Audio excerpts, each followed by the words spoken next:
മിന്നിൽ അലിയാൻ. രചന ഹർഷ ലക്ഷ്മി. അവതരണം സിദ്ധി. കണ്ണു തുറക്ക് മനുവേട്ട, പ്ലീസ്, ഞാനല്ലേ വിളിക്കണേ, കണ്ണു തുറക്ക്. ഞാൻ വീണ്ടും അവന്റെ കവിളിൽ തട്ടി വിളിച്ചുണർത്താൻ ശ്രമിച്ചുകൊണ്ടിരുന്നു. എനിക്ക് തല കണക്കുന്നത് പോലെ തോന്നി. ആകെ ഒരു മരവിപ്പ് പോലെ. എന്റെ കാഴ്ച മങ്ങുന്നതെന്ന് എനിക്ക് തോന്നി. ചുറ്റുപാടും കറുത്തിരുണ്ട പോലെ ഇരിക്കുന്നു. ഉച്ചത്തിലുള്ള ഏതോ പാട്ടിന്റെ വരികൾ എന്റെ ചെവിയിൽ പതിഞ്ഞപ്പോഴാണ് ഞാൻ കണ്ണുകൾ വലിച്ചു തുറന്നത്. ഒടുവിൽ കണ്ണുകളിൽ വെളിച്ചം തട്ടി. അതിന്റെ ആഘാതത്തിൽ ഞാൻ കണ്ണിറുക്കി പോയെങ്കിലും പിന്നീട് ഇമ വെട്ടാതെ ഞാൻ ചുറ്റുപാടുകൾ കണ്ണോടിച്ചു. ഞാൻ ഒരു സോഫയിൽ കിടക്കുകയാണ്. എനിക്ക് അപ്പോഴാണ് മനസ്സിലായത്, ഞാൻ അകെ വിയർത്തിരിക്കുന്നു. ശ്വാസം മുട്ടുന്നത് പോലെ തോന്നുന്നു. എന്റെ കണ്ണുകളെല്ലാം കണ്ണീരാൽ നനഞ്ഞിരിക്കുന്നു. ഞാൻ സോഫയിൽ നിന്നെഴുന്നേറ്റ് എന്റെ തലയ്ക്ക് വല്ലാത്ത ഭാരം തോന്നുന്നു. ഞാൻ TV ഓഫ് ചെയ്ത് ആ സ്വപ്നം ഒന്നുകൂടെ ഓർത്തു. അത് വളരെ വ്യക്തമായി എന്റെ മനസ്സിൽ വീണ്ടും തെളിഞ്ഞു വന്നു. ഞാൻ മുട്ടുകുത്തി നിന്ന് പൊട്ടിക്കരഞ്ഞു. എന്തൊരു ഭയാനകമായ സ്വപ്നമായിരുന്നു അത്. എനിക്ക് ഓർക്കാൻ പോലും വയ്യ. ഞാൻ സ്ഥലകാല ബോധമില്ലാതെ കുളിമുറിയിലേക്ക് നടന്നു. മുഖത്ത് തണുത്ത വെള്ളം തളിച്ചപ്പോഴാണ് ശരീരത്തോടൊപ്പം മനസ്സും തണുത്തു. കുറച്ചു നേരം കണ്ണാടിയിലേക്ക് നോക്കി നിന്നു. പക്ഷേ ആ സ്വപ്നം യാഥാർത്ഥ്യമാകുമെന്ന് എന്റെ മനസ്സ് പറയുന്ന പോലെ. ഓർക്കുന്തോറും നെഞ്ചിൽ കനലുകോരിയിട്ട പോലെ കൊള്ളുന്നു. അവനോടൊപ്പം പുറത്തു പോകായിരുന്നെങ്കിൽ എന്ന് ഞാൻ ആലോചിച്ചു. എനിക്ക് അവനെ നഷ്ടപ്പെടുത്താൻ കഴിയില്ല. മാനവനെ മെസ്സേജ് ചെയ്ത് അന്നത്തെ കൂടിക്കാഴ്ച വേണ്ടെന്ന് വെക്കാൻ ഞാൻ തന്നെ തീരുമാനിച്ചു. എന്റെ മനസ്സ് അവനെ കാണാൻ ഒരുപാട് കൊതിക്കുന്നുണ്ട്. പക്ഷേ ഇന്ന് കണ്ടതുപോലെ ഇത്രയും എന്നെ വിഷമിപ്പിച്ച സ്വപ്നം ഞാൻ ഇതുവരെ കണ്ടിട്ടില്ല. ഞാൻ എന്റെ ഫോൺ കയ്യിലെടുത്തു. അപ്പോഴാണ് എനിക്കൊരു മെയിൽ വന്നു കിടക്കുന്നത് ഞാൻ ശ്രദ്ധിച്ചത്. ജ്വാലാ മാഡത്തിന്റെ മെയിലാണ്. ഞാൻ ഇതുവരെ എന്റെ സിവിൽ പോർട്ട്ഫോളിയോയും അവർക്ക് അയച്ചു കൊടുത്തിട്ടില്ല. അത് തന്നെയാണ് അവർ മെയിലിലൂടെ എന്നോട് അതിനെക്കുറിച്ചാണ് അന്വേഷിച്ചതും. ഇവിടെ ജോലി ചെയ്യണോ, ബാംഗ്ലൂരിൽ ജോലി ചെയ്യണോ, അതോ ഇവിടെ തന്നെ വേണോ എന്നൊക്കെ തീരുമാനിക്കണമെങ്കിൽ ആദ്യം മാനവനോട് തന്നെ സംസാരിച്ചേ പറ്റൂ. പക്ഷേ കാര്യങ്ങൾക്കെല്ലാം പരിഹാരം കണ്ടെത്തും വരെ ജ്വാലാമുഖി മാഡത്തെ കാത്തിരിപ്പിക്കുന്ന ശരിയല്ല. അതുകൊണ്ട് ഞാൻ അവർക്ക് പെട്ടെന്ന് തന്നെ മെയിൽ അയച്ചു. മാഡത്തിന് എന്റെ പോർട്ട്ഫോളിയോ ഇഷ്ടപ്പെട്ടില്ലെങ്കിൽ ഞാൻ തിരഞ്ഞെടുക്കപ്പെടാതിരിക്കാൻ സാധ്യതയുണ്ട്. പിന്നെ അതുകൊണ്ട് പ്രശ്നമുണ്ടാകില്ല. പക്ഷേ എന്നെ തിരഞ്ഞെടുത്താൽ എനിക്ക് മാനവനോട് സംസാരിക്കാതെ ഒരു തീരുമാനമെടുക്കാൻ കഴിയില്ല. 1 മണിക്കൂറിനുള്ളിൽ എനിക്ക് ജ്വാലാമുഖി മാമിന്റെ ഓഫീസിൽ നിന്ന് ഒരു ഫോൺ കോൾ വന്നു. ഒരു പെൺകുട്ടിയാണ് സംസാരിച്ചത്. കൺഗ്രാറ്റ്സ്, മാഡത്തിന് നിങ്ങളുടെ പോർട്ട്ഫോളിയോ ഇഷ്ടമായിരിക്കുന്നു. അതുകൊണ്ട് നിങ്ങൾക്ക് ഒരാഴ്ചക്കുള്ളിൽ തന്നെ ചേരാൻ കഴിയും. അവളുടെ വാക്കുകൾ എനിക്ക് വളരെയധികം പ്രോത്സാഹനം നൽകി. മികച്ച ഡിസൈനർമാരിൽ ഒരാണ് ജ്വാല മാഡം. എന്റെ പോർട്ട്ഫോളിയോ ഇഷ്ടപ്പെടുന്നുണ്ടല്ലോ. അതിനേക്കാൾ വലിയ ഭാഗ്യം എനിക്ക് കിട്ടാനില്ല. ഞാൻ സന്തോഷത്തോടെ മറുപടി പറഞ്ഞു. താങ്ക്സ് മാഡം, ഞാൻ എത്രയും വേഗം തന്നെ അവിടെ ചേർന്നോളാം. മാനവിനെ കാണാനുള്ള എന്റെ തീരുമാനം ഞാൻ വേണ്ടെന്ന് വെച്ചു. കാരണം ഒരാഴ്ചക്കുള്ളിൽ എനിക്ക് സ്റ്റുഡിയോയിൽ എത്തിച്ചേരണമെങ്കിൽ ബാംഗ്ലൂരിലേക്ക് പോകുന്നതും താമസിക്കുന്നതുമൊക്കെ എങ്ങനെയെന്ന് എനിക്കറിയില്ല. അതിനൊരു പരിഹാരം മാനവ് വിചാരിച്ചെങ്കിൽ മാത്രമേ വഴിയുള്ളൂ. പക്ഷേ അവനോട് പുറത്തിറങ്ങാൻ എനിക്ക് ഭയമാണ്. ആ ഒരൊറ്റ സ്വപ്നം കാരണം. അതൊരു സ്വപ്നം മാത്രമാണെന്ന് ഞാൻ സ്വയം ആശ്വസിപ്പിക്കുന്നുണ്ട്. പക്ഷേ എന്തോ മനസ്സിലായി ആ രംഗം അലയടിച്ചുകൊണ്ടിരിക്കുന്നു. ഞാൻ അവനെ ഹൈവേയിൽ കൂടെ ഓടിക്കാൻ അനുവദിക്കില്ലെന്ന് തന്നെ മനസ്സിലുറപ്പിച്ചു. അവനിപ്പോ എന്റെ ജീവിതത്തിന്റെ ഒരു ഭാഗമായി മാറിയിരിക്കുന്നു. എനിക്കൊരിക്കലും അവനെ നഷ്ടപ്പെടുത്താൻ കഴിയില്ലെന്ന് ഞാൻ തിരിച്ചറിഞ്ഞുകൊണ്ടിരിക്കുന്നു. എന്നാൽ ഞങ്ങൾക്കിടയിൽ അത്തരമൊരു ബന്ധം സാധ്യമാകുമോ? ഇത് പ്രണയമാണോ അതോ വെറുമൊരു ഇഷ്ടം മാത്രമോ? എനിക്കറിയില്ല. ആദ്യം അവൻ എന്നെ ഒരുപാട് വേദനിപ്പിച്ചെങ്കിലും അവനെ കണ്ട നാൾ മുതൽ എനിക്ക് അവനെ ഇഷ്ടമാണ്. എനിക്ക് ചുറ്റുമുള്ള അവന്റെ സാന്നിധ്യം, അവൻ എനിക്ക് നൽകുന്ന ഊർജം, അത് എന്നെ അവനിലേക്ക് ആകർഷിക്കുന്നു. കാന്തം ഇരുമ്പിനെ ആകർഷിക്കുന്ന പോലെ. സത്യത്തിൽ അതെനിക്കൊരു വല്ലാത്ത സന്തോഷം നൽകുന്നുണ്ട്. അവൻ എന്നോട് സംസാരിക്കുന്നതോ എന്നെ നോക്കുന്നതോ പോലും എന്നിൽ പ്രണയത്തിന്റെ മൊട്ടുകൾ വിടർത്തുന്നു. അവൻ എന്നെയും എന്റെ ഡ്രസ്സിനെയും ഒക്കെ ശ്രദ്ധിക്കുന്ന ഒരു തരത്തിൽ എനിക്കിഷ്ടമാണ്. ആരായാലും ശ്രദ്ധിക്കപ്പെടാൻ വേണ്ടി ഞാൻ ഒന്നും ചെയ്യാറില്ല. അങ്ങനെ ശീലിച്ചിട്ടില്ല. കാരണം എന്റെ കോളേജിൽ ഏതെങ്കിലും ആൺകുട്ടി എന്നെ സമീപിച്ചാൽ അത് പഠനവുമായി ബന്ധപ്പെട്ട് മാത്രമായിരിക്കും. ഇപ്പോൾ മാനവനോട് തോന്നുന്ന പോലെ ഇതിനു മുന്നേ എന്റെ സുഹൃത്തുക്കളോട് ആരോടും എനിക്ക് തോന്നിയിട്ടില്ല. അതുകൊണ്ടാണ് ഞാനിപ്പോൾ ആശയക്കുഴപ്പത്തിലായത്. ഞാൻ മാത്രമാണോ ഇങ്ങനെ, അതോ മനുവേട്ടനും? പാറു. എന്റെ മനസ്സ് വീണ്ടും ആ പേര് ഓർമ്മിച്ചുകൊണ്ടിരിക്കുന്നു. അവൾ ആരാണ്? അവന്റെ കൂടെ ജീവിതം എനിക്ക് സാധ്യമാകുമോ? അവനെ എനിക്ക് വിധിച്ചിട്ടില്ലെങ്കിലോ? എനിക്ക് അവനോട് തോന്നും എന്തുമാവട്ടെ. പ്രണയമോ അല്ലെങ്കിൽ മറ്റെന്തോ. അതെന്റെ മനസ്സിൽ മാത്രം ഇരിക്കണം. എന്റെ ഹൃദയത്തിൽ അതിനെ ആഴത്തിൽ കുഴിച്ചിടണം. ഈ യാത്ര ഞാൻ അവനോടൊപ്പം അവസാനമായി പുറത്തു പോകുന്നതാവട്ടെ. അവനെക്കുറിച്ച് ചിന്തിക്കില്ല, ഞാൻ മനസ്സിലുറപ്പിച്ചു. അവനെ എന്റെ ചിന്തകളെ തളച്ചിടാൻ എനിക്ക് കഴിയില്ല. ഞാൻ പ്രാക്ടിക്കലായിരിക്കണം. അച്ഛൻ വന്നെന്റെ അടുത്തിരുന്ന് എപ്പോഴാന്ന് എനിക്കറിയില്ല. എന്നെ സ്വപ്നലോകത്തിൽ നിന്ന് ഉണർത്തിയത് അച്ഛനാണ്. മോളെ, എങ്ങനെയുണ്ട് ഇന്നത്തെ ദിവസം? നാട്ടിലെത്തിയിട്ട് നിന്റെ ആദ്യത്തെ ദിവസമല്ലേ? അതാ ചോദിച്ചേ. പതിവ് പോലെ തന്നെ അച്ഛാ. ഞാൻ ഇങ്ങോട്ട് വരുമ്പോ മോളെന്തോ ആലോചിക്കുമായിരുന്നല്ലോ. എന്തെങ്കിലും പ്രശ്നമുണ്ടോ? അതെ അച്ഛാ, ഞാൻ എന്റെ ഇന്റേൺഷിപ്പിനെ കുറിച്ച് ആലോചിച്ചതാ. പിന്നെ എനിക്ക് എപ്പോഴെങ്കിലും ബാംഗ്ലൂരിൽ ജോലി ചെയ്യാൻ അവസരം കിട്ടിയാൽ എന്നെ അങ്ങോട്ട് പോകാൻ വിടുമോ അച്ഛാ? അച്ഛൻ എന്നെ നോക്കി നെറ്റിച്ചുളിച്ച് പതുക്കെ പറഞ്ഞു. അത് മോളെ, അങ്ങനെ ചോദിച്ചാ അച്ഛൻ എന്ത് പറയാനാ? പക്ഷെ എന്തിനാ നിന്റെ ഇന്റേൺഷിപ്പ് വേണ്ടി അങ്ങോട്ട് തന്നെ പോകാൻ ആഗ്രഹിക്കുന്നേ? അച്ഛാ, എന്റെ സെലിബ്രിറ്റി ഡിസൈനറായ ജ്വാലാമുഖി മാഡത്തിന് എനിക്കൊരു അവസരം തന്നിട്ടുണ്ട്. അതിനു വേണ്ടിയാണ് ഞാൻ അങ്ങോട്ട് പോകുന്നത്. അച്ഛൻ വന്നെന്റെ അടുത്തിരുന്ന് എപ്പോഴാന്ന് എനിക്കറിയില്ല. എന്നെ സ്വപ്നലോകത്തിൽ നിന്ന് ഉണർത്തിയത് അച്ഛനാണ്. മോളെ, എങ്ങനെയുണ്ട് ഇന്നത്തെ ദിവസം? നാട്ടിലെത്തിയിട്ട് നിന്റെ ആദ്യത്തെ ദിവസമല്ലേ? അതാ ചോദിച്ചേ. പതിവ് പോലെ തന്നെ അച്ഛാ. ഞാൻ ഇങ്ങോട്ട് വരുമ്പോ മോളെന്തോ ആലോചിക്കുമായിരുന്നല്ലോ. എന്തെങ്കിലും പ്രശ്നമുണ്ടോ? അതെ അച്ഛാ, ഞാൻ എന്റെ ഇന്റേൺഷിപ്പിനെ കുറിച്ച് ആലോചിച്ചതാ. പിന്നെ എനിക്ക് എപ്പോഴെങ്കിലും ബാംഗ്ലൂരിൽ ജോലി ചെയ്യാൻ അവസരം കിട്ടിയാൽ എന്നെ അങ്ങോട്ട് പോകാൻ വിടുമോ അച്ഛാ? അച്ഛൻ എന്നെ നോക്കി നെറ്റിച്ചുളിച്ച് പതുക്കെ പറഞ്ഞു. അത് മോളെ, അങ്ങനെ ചോദിച്ചാ അച്ഛൻ എന്ത് പറയാനാ? പക്ഷെ എന്തിനാ നിന്റെ ഇന്റേൺഷിപ്പ് വേണ്ടി അങ്ങോട്ട് തന്നെ പോകാൻ ആഗ്രഹിക്കും? അച്ഛാ, സെലിബ്രിറ്റി ഡിസൈനറായ ജ്വാലാമുഖി മാഡം എനിക്കൊരു അവസരം നൽകിയിട്ടുണ്ട്. എന്റെ പോർട്ട്ഫോളിയോ അവർ സ്വീകരിച്ചു. അതാണ് ഞാൻ ചോദിച്ചത്. ശരി, നിനക്ക് ഇത്രയും താല്പര്യമുണ്ടെങ്കിൽ അതിനെക്കുറിച്ച് ചിന്തിക്കാം. താങ്ക്സ് അച്ഛാ. അച്ഛൻ സംശയത്തോടെ എന്നെ നോക്കി ചോദിച്ചു. മനുമോൻ നിന്നെ സഹായിക്കുന്നുണ്ടോ? ശരിയാണ്. അച്ഛൻ എങ്ങനെ മനസ്സിലായി? അമ്മ പാരവെച്ചതായിരിക്കുമല്ലേ. ആളെവിടെ പോയി? പുറത്തെവിടെ ഷോപ്പിങ്ങിന് പോയേക്കെന്ന് തോന്നുന്നു. ഇവിടെയൊന്നും കാണുന്നില്ല.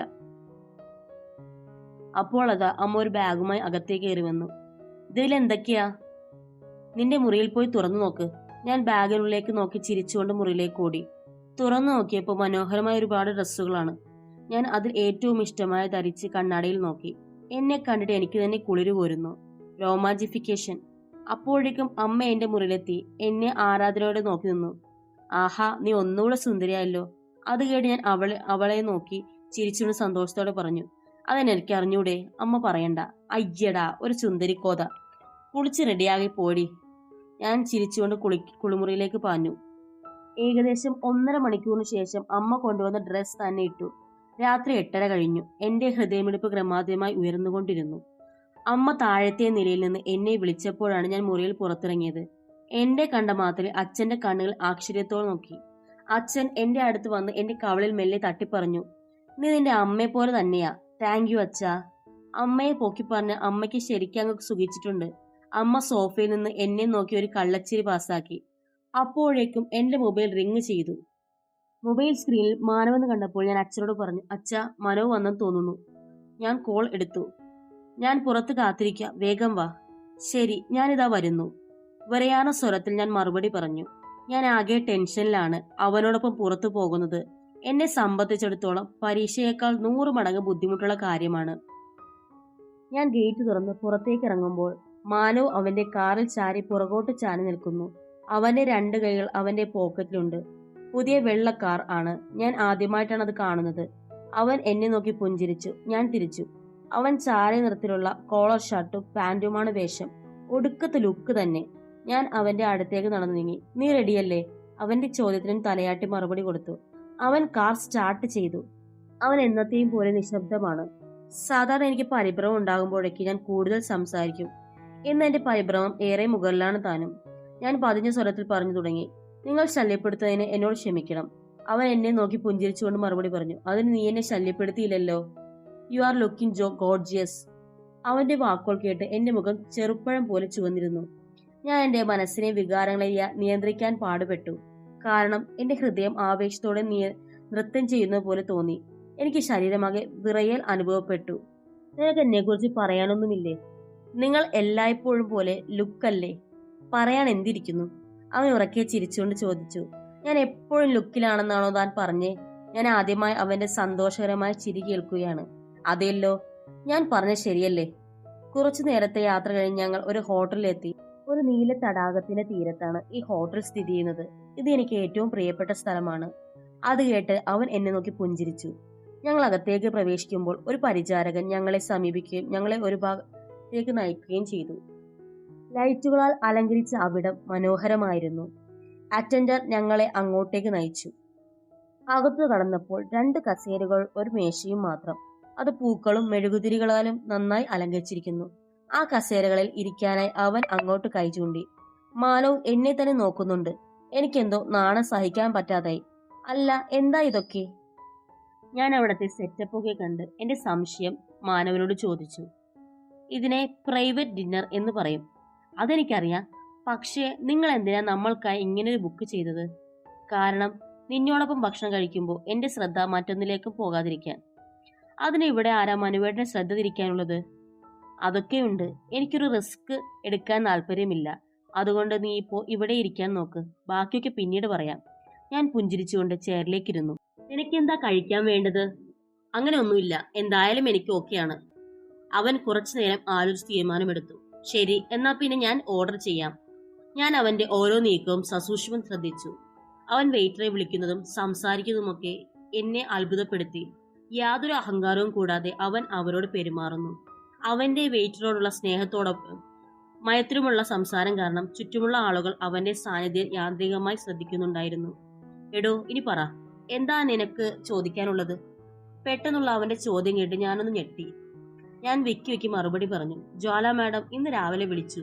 ഞാൻ അവരോടൊപ്പം ബാംഗ്ലൂരിൽ ജോലി ചെയ്യണമെന്ന് പറഞ്ഞു. ഒരാഴ്ചക്കുള്ളിൽ ഞാൻ അവിടെ ഓഫീസിൽ എത്തിച്ചേരണമെന്നാ പറഞ്ഞത്. ഞാൻ അത് പറഞ്ഞപ്പോൾ അവന്റെ മുഖത്ത് സന്തോഷം ഞാൻ ശ്രദ്ധിക്കാതിരുന്നില്ല. കൊള്ളാം, അത് നന്നായി. നിന്റെ ഭാഗ്യം തെളിഞ്ഞെന്നാ തോന്നണേ. ഞാൻ അവനെ ഇമവെട്ടാതെ തുടർച്ചയായി നോക്കി നിന്നു. അപ്പോ പിന്നെ എന്താ പ്രശ്നം? പോയിക്കൂടെ? മനുവേട്ടൻ ദേഷ്യപ്പെടുന്നില്ലെന്ന് വാക്ക് തന്നാൽ ഞാൻ പറയാം. അവൻ അതിനെ സമ്മതിച്ചപ്പോൾ ഞാൻ പറഞ്ഞു തുടങ്ങി. നിങ്ങൾ ആദ്യമായി എന്നോട് ജ്വാല മാഡത്തെ കുറിച്ച് പറഞ്ഞപ്പോൾ അവരെ എനിക്ക് എന്തെങ്കിലും നിർദ്ദേശങ്ങൾ നൽകുമെന്നാ ഞാൻ കരുതിയെ. പക്ഷേ അവരെന്നോട് അവരോടൊപ്പം ബാംഗ്ലൂരിൽ ചെന്ന് പ്രവർത്തിക്കാൻ അവസരം തരുമെന്ന് ഞാൻ ഒരിക്കലും കരുതിയിരുന്നില്ല. ഇനിയിപ്പോ ഞാൻ പോയാൽ തന്നെ അവിടെ എവിടെ താമസിക്കുമെന്നാണ് പ്രശ്നം. പിന്നെ ഹോസ്റ്റലിലൊക്കെ ഉണ്ടെങ്കിൽ പോലും എന്റെ പേരൻസ് അവിടെ ഒറ്റയ്ക്ക് ജീവിക്കാനൊക്കെ സമ്മതിക്കുമെന്ന് എനിക്ക് തോന്നുന്നില്ല. എനിക്ക് നേരിയ ഭയമുണ്ട് താനും. ഞാൻ അവിടെയൊക്കെ മുൻപ് പോയിട്ടുണ്ട്. പക്ഷെ അവിടെ ഒരു മാസം മുഴുവൻ ഒറ്റയ്ക്ക് താമസിക്കാൻ ഞാൻ തയ്യാറല്ല മനുവേട്ട. ഈ ഒരാഴ്ചക്കുള്ളിൽ എനിക്ക് എങ്ങനെ തീരുമാനമെടുക്കാൻ പറ്റും? എവിടെ താമസിക്കണം ഒന്നും എനിക്കറിയില്ല. പറ്റുമെങ്കിൽ മാഡത്തിന്റെ നിർദ്ദേശപ്രകാരം ഞാൻ നിങ്ങളുടെ സ്റ്റുഡിയോയിൽ ജോലി ചെയ്യട്ടെ. ചുണ്ടിൽ പുഞ്ചിരിയോടൊപ്പം കണ്ണുകൾ അമ്പരപ്പോടെ അവർ എന്നെ നോക്കി. ഞാൻ എല്ലാം ഒറ്റയിരിപ്പിന് പറഞ്ഞു പൂർത്തിയാക്കി. ഒരു ദീർഘനിശ്വാസം എടുത്ത് ഇത്തിരി വെള്ളം എടുത്ത് കുടിച്ചു. ഹാവു, എന്തൊരാശ്വാസം! എന്താ മനുവേട്ട ഒന്നും പറയാത്തെ? ഒന്നുമില്ല. അവൾക്കൊപ്പം ജോലി ചെയ്യാൻ ഞാൻ നിന്നോട് പറയൂ. ആഴ്ചയിൽ ഒരിക്കൽ മാത്രം നീ അവളെ കാണുന്നതും എന്നാൽ ദിവസം 8 മണിക്കൂർ അവളോടൊപ്പം ചെലവഴിക്കുന്നതും വലിയ വ്യത്യാസമല്ലേ? അത് നിന്നിൽ വലിയ സ്വാധീനം ചെലുത്തും. പിന്നെ നിന്റെ കരിയർ, അതിനും ഇതൊരു പരിഹാരമാക്കും. ഞാൻ നിനക്ക് വാക്കു തരുന്നു. നിന്റെ താമസം മാത്രമാണോ ഇപ്പോഴത്തെ പ്രശ്നം? പിന്നെ ഭക്ഷണമൊക്കെ? ഒരു നിമിഷം അവൻ എന്തോ ആലോചിച്ചു. ശരി, വിഷമിക്കേണ്ട. എങ്കിൽ ആ പ്രശ്നം ഇന്ന് ഇവിടെ കൊണ്ട് തീർന്നു. അതുപോരെ? എനിക്കൊന്നും മനസ്സിലായില്ല. പ്രശ്നം തീർന്നെന്നോ? എങ്ങനെ? അപ്പോഴേക്കും ഫുഡ് എത്തി. അല്ലേലും എന്റെ ജീവിതം ഒരു സസ്പെൻസ് ത്രില്ലർ ആണല്ലോ. എന്തൊരു ചോദ്യങ്ങളാ ഉത്തരം കിട്ടാതെ മനസ്സിലുള്ളത്. ആദ്യം നമുക്ക് ഭക്ഷണം കഴിക്കാം. ഞാൻ വിശന്ന് ചാവാറായി. ഞങ്ങൾ ഭക്ഷണം കഴിക്കാൻ തുടങ്ങി. ഒരു സ്പൂൺ വായിലോട്ട് വെച്ചതും ഉള്ള ഒടുക്കത്തെ ടേസ്റ്റ്. ഞാൻ അവൻ ഭക്ഷണം കഴിക്കുന്ന കുറച്ചു നേരം നോക്കി നിന്നു. അവൻ ശരിക്കും നല്ലോണം വിശക്കുന്നുണ്ടെന്ന് തോന്നുന്നു. പാവം. എന്നോട് ക്ഷമിക്കണം. നിങ്ങൾ ഇന്ന് തിരക്കുള്ള ദിവസമായിരിക്കുമെന്ന് തോന്നുന്നല്ലോ. ക്ഷീണവും വിശപ്പും ഒക്കെ നന്നായിട്ടുണ്ടെന്ന് തോന്നുന്നു. അപ്പോഴാണ് ഞാൻ എന്റെ മണ്ടത്തരങ്ങൾ ചർച്ച ചെയ്യാൻ വിളിച്ചു വരുത്തിയത്. അവനത് കേട്ട് ചിരിച്ചു. എനിക്കിന്ന് വളരെ ബോറിംഗ് ഡേ ആയിരുന്നടോ. നിന്റെ പ്രസൻസ് എനിക്ക് വേണമെന്ന് തോന്നിയിരുന്നു. അതുകൊണ്ടാണ് നീ വിളിച്ചില്ലേലും ഞാൻ നിന്നെ വിളിച്ചു വരുത്തിയേനെ. അക്കാര്യം ഓർത്ത് നീ വിഷമിക്കേണ്ട. അവന്റെ വാക്കുകൾ എന്നെ കൂടുതൽ സന്തോഷിപ്പിച്ചു. എന്നാൽ ഞാൻ ദിവസവും ഇയാൾക്ക് കമ്പനി തരാലോ. ഞാൻ പതിയെ പിറുപിറുത്തു. ഉറക്കെ പറഞ്ഞ എനിക്കും കൂടെ കേൾക്കാമായിരുന്നു. ആത്മൈത്രി കൂടിപ്പോയെന്ന് തോന്നുന്നു. അവൻ എന്നെ ചിന്തകളിൽ നിന്ന് ഉണർത്തി. അവനാണിപ്പോ എനിക്ക് ഏറ്റവും വലിയ തടസ്സം. ഞാൻ അവനോടൊപ്പമുള്ളപ്പോൾ എന്റെ ഇന്ദ്രിയങ്ങൾ അവന്റെ കാര്യങ്ങൾ അല്ലാതെ മറ്റൊന്നും അനുഭവപ്പെടുന്നില്ല. എന്റെ കണ്ണുകൾ അവനെ മാത്രം നോക്കുന്നു, ആഗ്രഹിക്കുന്നു. എന്റെ ചെവി അവന്റെ ശബ്ദം മാത്രം കേൾക്കാൻ ആഗ്രഹിക്കുന്നു. എന്റെ ചർമ്മത്തിന് അവന്റെ സ്പർശനം മാത്രമേ ആവശ്യമുള്ളൂ. എന്താണാവോ ഇങ്ങനെ? ഞങ്ങൾ അവിടെ നിന്ന് ഫുഡ് കഴിച്ചു കഴിഞ്ഞ് നിന്ന് പുറത്തേക്ക് ഇറങ്ങി പൂന്തോട്ടത്തിൽ ചെന്നിരുന്നു. അപ്പോഴേക്കും എവിടെ നിന്നോ തണുപ്പുള്ളൊരു കാറ്റ് ഒഴുകി വന്നു. ഇതുപോലെ തണുത്ത കാറ്റിൽ അവനോടൊപ്പം ഇരിക്കാൻ എനിക്കിനിയും അവസരം കിട്ടുമോ എന്നറിയില്ല. കുറച്ചു കഴിഞ്ഞ് ഞാൻ അവനോട് ചോദിച്ചു, അപ്പോൾ എന്താ നേരത്തെ ഞാൻ ചോദിച്ചതിനുള്ള നിങ്ങളുടെ പരിഹാരം? പറഞ്ഞില്ല. ശരിക്കും ഞങ്ങൾക്ക് ബാംഗ്ലൂർ ഞങ്ങളുടെ സ്വന്തം വീടുണ്ട്. ഇപ്പൊ അവിടുത്തെ ഞങ്ങളുടെ സെക്യൂരിറ്റി ഗാർഡിന്റെ ഒരു കുടുംബം അവിടെ താമസിക്കുന്നുണ്ടോ? നിങ്ങൾ എന്താ പറഞ്ഞു വരുന്നേ? ഇല്ല, വേണ്ട വേണ്ട, ഈ സഹായം എനിക്ക് സ്വീകരിക്കാൻ പറ്റില്ല മനുവേട്ട. വേറെ വല്ല വഴിയും നോക്കാം. ഇതൊരു മാസത്തെ കാര്യമല്ലേ ഉള്ളൂ. നീ അവിടെ താമസിക്കുന്നുണ്ടെങ്കിൽ നിന്റെ പാരന്റ്സിനെ ബോധ്യപ്പെടുത്താൻ നീ എളുപ്പമായിരിക്കും. എന്തൊക്കെയായാലും എനിക്കിതിന് കഴിയില്ല. നിങ്ങൾ ഇതിനോടകം എനിക്ക് ഒരുപാട് സഹായം ചെയ്തിട്ടുണ്ട്. ശരി, അപ്പോൾ നിനക്ക് എന്നോട് ഇപ്പോഴും ദേഷ്യമാണല്ലേ? എന്നെ നിന്റെ സുഹൃത്തായി നീ കാണുന്നില്ല എന്നല്ലേ അതിനർത്ഥം? ഒരിക്കലുമല്ല മനുവേട്ട, ഏട്ടൻ എന്നെ തെറ്റിദ്ധരിച്ചു. എനിക്ക് ദേഷ്യം ഒന്നുമില്ല. ഓക്കെ, എങ്കിൽ നീ എന്റെ ആ വീട്ടിൽ താമസിക്കുന്നു, അത്ര തന്നെ. ഞാൻ പിന്നെന്തെങ്കിലും വാ തുറക്കും മുന്നേ അവനെ തടഞ്ഞു. ഹേയ് വെയിറ്റ്, മനുവേട്ട ഒന്ന് നിന്നേ എന്ന് വിളിച്ചുകൊണ്ട് ഞാൻ അവന്റെ പിന്നാലെ ഓടി. ഞങ്ങൾ അവന്റെ കാറിനടുത്തെത്തുമ്പോൾ അവൻ എന്നെ നോക്കി ചിരിച്ചുകൊണ്ട് ചോദിച്ചു, നിനക്കൊരു ലോങ് ഡ്രൈവ് പോകണോ? ഞാൻ പറയുന്നത് പോലെ മനുവേട്ടൻ ചെയ്യുമെങ്കിൽ മാത്രം. അതെ, ചെയ്യും. നിന്റെ മറുപടി പോസിറ്റീവ് ആണെങ്കിൽ മാത്രം. ശരി ശരി ശരി, എങ്കിൽ പിന്നെ ഒരിക്കൽ പോകാം. എനിക്ക് അവനോടൊപ്പം പോകണമെന്നുണ്ട്. പക്ഷെ അത് അവനെ അറിയിക്കാൻ എനിക്ക് കഴിയുന്നില്ല. 3 മാസം മുമ്പ് ഞാൻ കണ്ടുമുട്ടിയ അതേ വ്യക്തിയാണ് മുന്നിലുള്ളതെന്ന് എനിക്ക് വിശ്വസിക്കാൻ കഴിയുന്നില്ല. ഞങ്ങൾ കാൽ കയറുമ്പോൾ ആ സ്വപ്നം ഞാൻ ഓർത്തുപോയി. എനിക്കിപ്പോ നേരെ വീട്ടിൽ പോകണം മനുവേട്ട. മാനവ് അമ്പരന്ന മുഖത്തോടെ എന്നെ നോക്കി. എന്തു പറ്റി? ഒന്നുമില്ല, നേരത്തെ വരണമെന്ന് അച്ഛൻ പറഞ്ഞിരുന്നു, അതാ. എന്റെ മറുപടി അവൻ തൃപ്തരല്ലെന്ന് മുഖം കണ്ടാ അറിയാം. ശരി, ഞാൻ നിന്റെ അച്ഛനെ വിളിച്ചു പറയാം. എന്താ? അവൻ കാർ സ്റ്റാർട്ട് ചെയ്തു. ഞാൻ അവനെ പരിഭ്രമത്താൽ നോക്കി തുടങ്ങി. മുഖമാകെ വീർത്തു. എങ്കിൽ എന്നെ ഇവിടെ ഇറക്ക്, ഞാൻ ക്യാബ് വിളിച്ച് പൊക്കോളാം. അവൻ കാർ നിർത്തി. അവൻ മുഖത്ത് ആശങ്കയോടെ എന്നെ നോക്കി. നീ കള്ളം പറയുകയാണെന്ന് എനിക്കറിയാം. എന്നോട് സത്യം പറഞ്ഞേ നീ. ഞാൻ മുഖം ടവൽ കൊണ്ട് തുടച്ചു. നിങ്ങൾ എന്നെ വിശ്വസിക്കുമോ ഇല്ലയോ എന്ന് എനിക്കറിയില്ല. പക്ഷേ ഇന്ന് ഉച്ചയ്ക്കൊന്ന് മയങ്ങിയപ്പോൾ ഞാനൊരു സ്വപ്നം കണ്ടു. ഞാൻ മടിയോടെ ആ സ്വപ്നത്തെക്കുറിച്ച് അവനോട് പറഞ്ഞു. പറയും തോറും വീണ്ടും വീണ്ടും നീർ എന്റെ മുഖത്ത് പുഴയായി ഒഴുകാൻ തുടങ്ങി. അവൻ എന്റെ കഥ കേട്ട് ചിരിക്കാൻ തുടങ്ങി. അയ്യോ എന്റെ മോളെ, ഒരു സ്വപ്നത്തിൽ നീ ഇങ്ങനെ കണ്ണുനീർ പൊഴിക്കുന്നു. ഞാൻ ഇവിടെ തന്നെ ഉണ്ട്. നീ പറഞ്ഞതൊക്കെ ശരിയാ. പക്ഷേ ഇപ്പൊ എനിക്ക് ഒന്നും സംഭവിച്ചിട്ടില്ല. ഞാൻ ഇവിടെ ജീവനോടെ ഉണ്ടല്ലോ. ഞാൻ കണ്ണുനീർ തുടച്ചു. പക്ഷെ എനിക്ക് റിസ്ക് എടുക്കാൻ താല്പര്യമില്ല മനുവേട്ട. അതുകൊണ്ട് നമുക്ക് വീട്ടിലേക്ക് പോകാം. ഓക്കെ, പക്ഷെ എനിക്ക് നിന്നോടൊപ്പം കൂടുതൽ സമയം ചിലവഴിക്കാൻ തോന്നുന്നു. നമുക്കൊന്ന് നടന്നാലോ പ്ലീസ്? ഞാൻ വിശ്വാസം വരാതെ അവനെ നോക്കി. എന്നെ പോലെ അവനും എന്നോട് അങ്ങനെ വല്ലതും തോന്നാൻ സാധ്യതയുണ്ടോ? ഞാൻ അവന്റെ റിക്വസ്റ്റ് നിഷേധിക്കാൻ ആഗ്രഹിച്ചില്ല. ഞാൻ ഓക്കെ പറഞ്ഞു. ശരി, എന്നാ പിന്നെ ഒരു 15 മിനിറ്റിനുള്ളിൽ മടങ്ങി വരാം. ഓക്കെ അല്ലേ? ഓക്കെ, ഞാൻ റെഡി. ഞങ്ങൾ കാർ പാർക്കിങ്ങിൽ കാർ സൈഡാക്കി അവിടെയുള്ളൊരു തടാകത്തിന്റെ കരയിലൂടെ നടക്കാൻ തുടങ്ങി. അച്ഛൻ നിങ്ങളെ ഒരുപാട് ബുദ്ധിമുട്ടിച്ചല്ലേ? എന്നെ കൂട്ടിക്കൊണ്ടു പോകാൻ മാത്രമായിട്ട് വന്നില്ലേ? എനിക്ക് അതിനെക്കുറിച്ച് ഒന്നും അറിയില്ലായിരുന്നു. അച്ഛൻ വിളിച്ചു പറഞ്ഞ് ഞാൻ അറിഞ്ഞില്ല. അവൻ നടത്തി നിർത്തി എന്റെ കയ്യിൽ പതുക്കെ പിടിച്ചുകൊണ്ട് എന്നെ അവന്റെ നേരെ തിരിച്ചു പറഞ്ഞു. നിനക്കറിയോ, നിന്റെ അച്ഛനോ നീയോ എന്നെ ശല്യപ്പെടുത്തിയിട്ടില്ല. അതുകൊണ്ട് സ്വയം കുറ്റപ്പെടുത്തുന്നത് നിർത്ത്. നിന്റെ അച്ഛൻ വിളിക്കുന്നതിന് മുമ്പേ ഞാൻ ഇൻസ്റ്റിറ്റ്യൂട്ടിൽ ഉണ്ടായിരുന്നു. അവന്റെ സ്പർശനം എനിക്ക് എന്തോ ഒരു തരം കുളിർ തന്നു. പിന്നെന്തിനാ അവിടത്തെ ബിസിനസ് മീറ്റ് നിർത്തിവെച്ച് എന്റെ കൂടെ നാട്ടിലേക്ക് വന്നേ? അവനത് കേട്ട് പുഞ്ചിരിക്കുക മാത്രം ചെയ്തു. എന്റെ ദൈവമേ, ഈ നീല വെളിച്ചത്തിൽ അവൻ വളരെ സുന്ദരനായി തോന്നുന്നു. എന്റെ കണ്ണുകൾ അവന്റെ സൗന്ദര്യം ഞാൻ ആഴത്തിൽ കവർന്നെടുത്തു. അതൊക്കെ പേഴ്സണൽ മാറ്റേഴ്സ് അല്ലേ, നീ അറിയേണ്ട. അവൻ വീണ്ടും എന്റെ കയ്യിൽ പിടിച്ചുകൊണ്ട് പറഞ്ഞു. നീ അത് മറന്നേക്ക്. ഇപ്പോ അതൊന്നും നീ ഓർത്ത് വിഷമിപ്പിക്കേണ്ട ആവശ്യമില്ല. ഓക്കെ, എനിക്ക് നിന്നോട് വേറെ കാര്യം കൂടെ പറയാനുണ്ട്. സത്യത്തിൽ ഞാൻ എന്റെ കമ്പനിക്കായി പുതിയ ഡിസൈൻ സൈൻ ചെയ്തിട്ടുണ്ട്. അത് നയിക്കാൻ ഏകദേശം 1 മാസത്തേക്ക് എനിക്ക് സിംഗപ്പൂരിൽ പോകേണ്ടതുണ്ട്. ഞാൻ തെല്ലൊരു സങ്കടത്തോടെ അവനെ നോക്കി. അവൻ എന്നെ സങ്കടത്തോടെ നോക്കുന്നതാണ് ഞാൻ കണ്ടത്. ഇതെന്റെ വികാരങ്ങളുടെ അതേ പ്രതിഫലനമാണ് ഞാൻ തിരിച്ചറിഞ്ഞു. ഞാൻ സങ്കടം ഉള്ളിലൊതുക്കി വ്യാജമായൊരു പുഞ്ചിരിയോടെ അവനെ നോക്കി. 1 മാസത്തേക്ക് എനിക്ക് അവനെ കാണാൻ കഴിയില്ല എന്നത് ഉള്ളിൽ ഒരു ഭാരമായി തന്നെ തങ്ങി നിന്നു. ഞാൻ ബാംഗ്ലൂരിലേക്ക് പോവുകയാണെന്ന് എനിക്കറിയാം. അവൻ ഇവിടെ ഉണ്ടായിരുന്നെങ്കിൽ എനിക്ക് അവനെ കാണാൻ കഴിയുമായിരുന്നു. ഇതിപ്പോ? ഞാൻ പതിഞ്ഞ സ്വരത്തിൽ ചോദിച്ചു. എപ്പോഴാ പോകുന്നത്? 2 ദിവസത്തിനുള്ളിൽ പോകണം. പക്ഷെ ഇപ്പോൾ ഞാൻ നിന്റെ ബാംഗ്ലൂരിലേക്ക് താമസത്തിന് ശേഷം പോകാമെന്ന് വിചാരിക്കുക. അവന്റെ മറുപടി കേട്ട് ഞാൻ തളർന്നുപോയി. ഞാൻ അത്ഭുതത്തോടെ അവനെ നോക്കി ചോദിച്ചു. ഞാനൊന്ന് ചോദിച്ചോട്ടെ? എന്താടോ, ചോദിക്ക്. എന്തിനാ എനിക്ക് ഇത്രയൊക്കെ ചെയ്യുന്നത്? ദയവായി സത്യം പറഞ്ഞൂടെ എന്നോട്? അവൻ അല്പനേരം മൗനമായി നിന്നു. കാരണം ഞാൻ നിന്നെ നോക്കുമ്പോഴൊക്കെ നീ എന്നെ ആരെയെങ്കിലുമൊക്കെ ഓർമ്മിപ്പിക്കുന്നു. അത് തന്നെയാണ് എനിക്ക് നിന്നോട് ഇത്രയും അടുപ്പം തോന്നുന്നേ. ഞാൻ ഒരു നിമിഷം ഇല്ലാതായി പോയി. അവനൊരിക്കലും ആ പേര് പറയാൻ പാടില്ല. കാരണം അവന്റെ വായിൽ നിന്ന് പാറുവിന്റെ പേര് കേൾക്കാൻ ഞാൻ ആഗ്രഹിക്കുന്നില്ല.